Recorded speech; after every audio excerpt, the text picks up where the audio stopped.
Hi all, welcome to Enlightened Biology.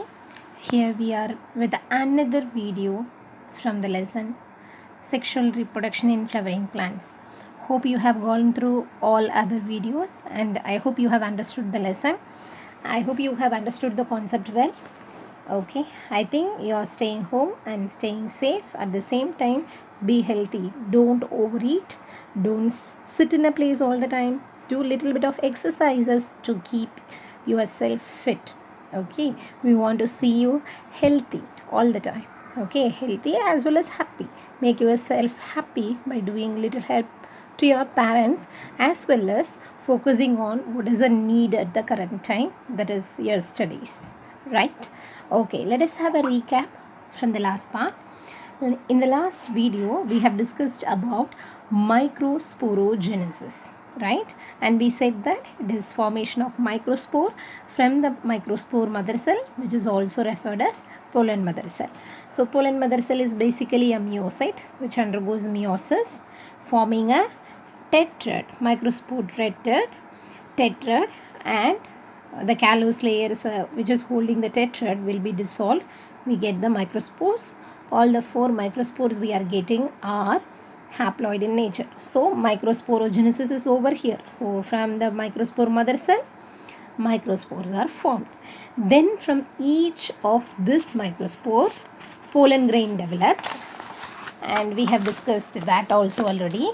The pollen grain develops, which involves the first step where the microspore expands and forms new vacuoles in it, and then undergoes unequal mitosis, and that results in the formation of two cells, a bigger vegetative cell, smaller generative cell. And the generative cell usually attached to the wall of the vegetative cell with the help of callus, which dissolves. Then the generative cell starts floating in the cytoplasm of vegetative cell. All these we have seen in the last class. The development of microspore into the pollen grain is referred as microgametogenesis. Okay, so why it is known as microgametogenesis? We all know genesis is formation, and microgamete refer to the smaller gamete. Usually the male gametes are smaller in size. That's why it is referred so. Now our focus is on the shapes of the tetrad we are getting. So when four microspores forming, they are held together, that is called a tetrad. And what are the shapes of the tetrad we can get? We get 5 different types of the tetrad. This is a tetrahedral tetrad. You can see 3 microspores over here, the fourth one present in the other side. Then we have isobilateral tetrad. From the name itself we can understand, lateral refers to the side, bi refers to both, iso same. So both the sides are same. So they are like mirror images. They are like similar. Other one is a decussate type, where we have one up and one down. Other 2 microspores are in the middle. Then we have linear, where all the 4 microspores are arranged in a linear manner, and T-shaped. It is like 2 cells on the top, like you have it in the T, 2 cells here and another 2 cells down. So it is a T-shaped tetrad. Okay, and what is the most common type? Tetrahedral is the most common type, followed by isobilateral. And in only one plant we could see all the 5 types of tetrad, that is Aristolochia elegans. In this we could see all the 5 types. What are the 5 types? Can you recall them? So just look at the picture and answer. It is tetrahedral, isobilateral, decussate, linear and T-shaped. These are the 5 types of the tetrad. And then another exception we have, normally in all the plants we could see that tetrads are forming from one microspore mother cell or pollen mother cell. So we get 4 pollen grains at the end from a single mother cell. But in case of Cyperaceae family, only one microspore forms at the end of the meiosis, which means from one pollen mother cell, only one pollen develops at the end. Okay. So in some other family, they could form compound pollen. Hope you could see that here. Juncus, Jatropha, Typha. In these plants, compound pollen is formed. These concepts are certain extra things which you have to focus to get placed in neat. Okay. Then we have discussed the structure of pollen grain. We have discussed about intine, exine. Let us have a recap about it. So what's intine? What's intine? It is the inner layer made up of pectin and cellulose. And what is exine? It is the outer layer made up of sporopollenin, a very strong chemical which is resistant to temperature, pH and all other chemicals, as well as acid, everything. It is resistant to. There is no enzyme which is so far known to digest sporopollenin yet. Okay. And exine is a discontinuous layer. There are gaps, and the gap is referred as germ pore, whether intine is a continuous layer. Through the germ pore, intine grows out. That means the vegetative cell grows out as a pollen tube. Okay, that is a very important thing to be noted. So what we are seeing as a pollen grain here is a immature male gametophyte. Remember this pollen grain, this two-celled pollen grain is immature male gametophyte.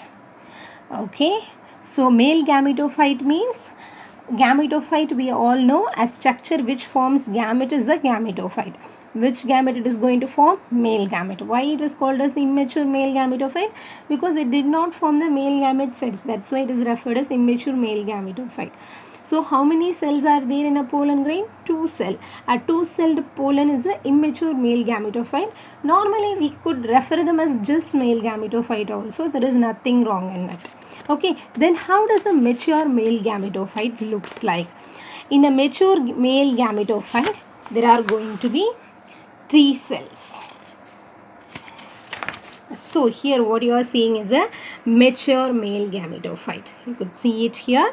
There is a tube cell, and the generative cell have undergone mitosis, cell division, and resulted in the formation of 2 male gametes. And each male gamete is a haploid cell. So this is haploid, this is haploid, the tube cell is also a haploid. Every cell in the male gametophyte is a haploid cell. So this is a mature male gametophyte. This is one form where you could get mature male gametophyte.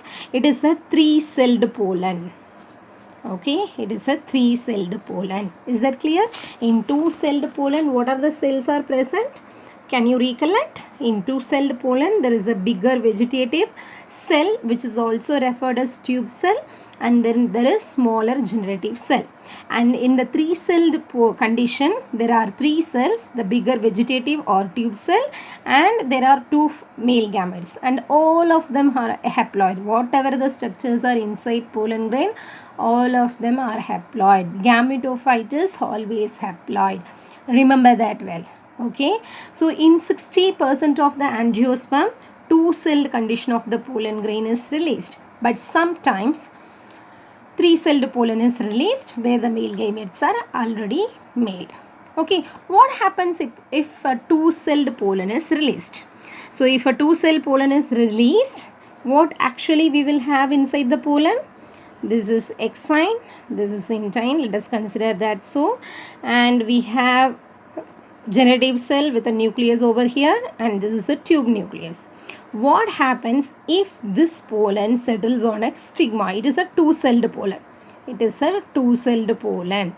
What happens when this settles on the stigma?